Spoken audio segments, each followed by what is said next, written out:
Sejak tahun 2017, AK Jatiniaga Sdn Bhd telah membuktikan bahawa kepakaran dan integriti adalah asas sesebuah perniagaan pembinaan yang berkekalan. Bertapak di Kajang, syarikat yang memfokuskan kepada kerja-kerja pengubahsuaian dan pembinaan ini turut memiliki kepakaran tersendiri dalam pertukangan kayu, daripada pembuatan pintu tahan api, kabinet hinggalah perancangan dalaman.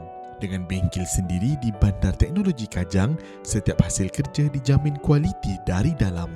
Melalui gabungan 3 entiti syarikat yang berstatus G1 dan G2, AK Jatiniaga berjaya menangani projek pelbagai nilai bersama klien-klien terkemuka seperti JKR Putrajaya, Majlis Perbandaran, Prasarana serta projek-projek di kawasan monorail dan LRT Bangsar serta KL Sentral.